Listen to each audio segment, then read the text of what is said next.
మావోయిస్టులతో సంబంధాలపై గాదె ఇన్నయ్యను విచారించిన ఎన్ఐఏ పోలీసులు జనగామ జిల్లా జాఫర్గఢ్లో అరెస్ట్ చేశారు. ఇటీవల మావోయిస్టు వికల్ప్ అంత్యక్రియలో గాదె ఇన్నయ్య పాల్గొన్నారు. ఇక పూర్తి వివరాలు మా ప్రతినిధి రవిచంద్రన్ అడిగి తెలుసుకుందాం. రవిచంద్ర, గాదె ఇన్నయ్యను అరెస్ట్ చేసి ఎక్కడికి తరలించారు? పూర్తి వివరాలేంటి? మాజీ మావోయిస్టు అలాగే సామాజిక కార్యకర్త గాదె ఎన్ఐఏ విభాగం చెందిన పోలీసులు కొద్దిసేపటి క్రితం జాఫర్గఢ్ కు ఇచ్చేశారు. ఆయన అక్కడ కొంతకాలంగా ఇక్కడ ఆశ్రమం నిర్వహిస్తున్నారు. ఆశ్రమంలోకి వచ్చినటువంటి పోలీసులు విస్తృతంగా సోదాలు చేశారు. అలాగే ఆయన్ని ఒక గంట సేపు విచారించి ఆ తర్వాత అరెస్ట్ చేస్తున్నట్టుగా అధికారికంగా వెల్లడించి ఆయన్ని హైదరాబాద్ తీసుకెళ్లారు. కాసేపట్లో నాంపల్లి ఎన్ఐఏ కోర్టులో హాజరుపరిచే అవకాశాలున్నాయి.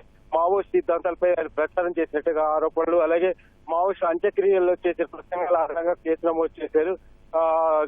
గాదె ఎన్ఐపై బిఎన్ఎస్ సెక్షన్ 152 యుఏపిఏ సెక్షన్లు 1339 కింద కేసు నమోదైంది. జాఫర్గఢ్ లోని ఎన్ఐఏ అనాథాశ్రమం నడుపుతున్నారు. దానికి అక్కడికి వచ్చి ఎన్ఐఏ విభాగం చెందినటువంటి డిప్యూటీ సూపరింటెండెంట్ ఆఫ్ పోలీస్ ఆధ్వర్యంలో, డిఎస్పీ ఆధ్వర్యంలో పోలీసులు వచ్చి ఆయన్ని అరెస్ట్ చేశారు.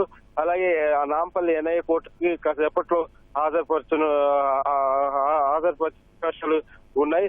దాదాపు ఈ విచారణ గంట సేపు కొనసాగింది.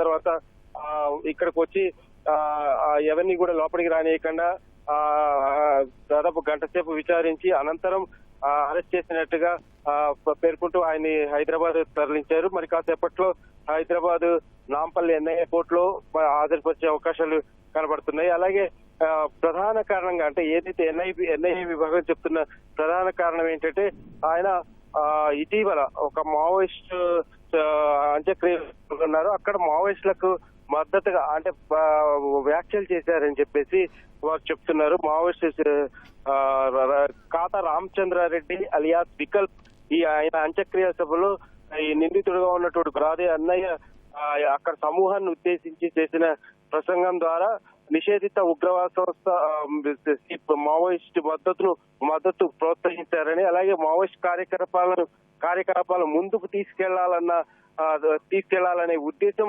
ఆయన కలిగి ఉన్నారన్న ఈ ఆరోపణలతో ఆయన మీద కేసు నమోదు చేసి అరెస్ట్ చేశారు. హైదరాబాద్ తరలించి ఎన్ఐఏ కోర్టు హాజరుపరిచే అవకాశాలు ఉన్నాయి.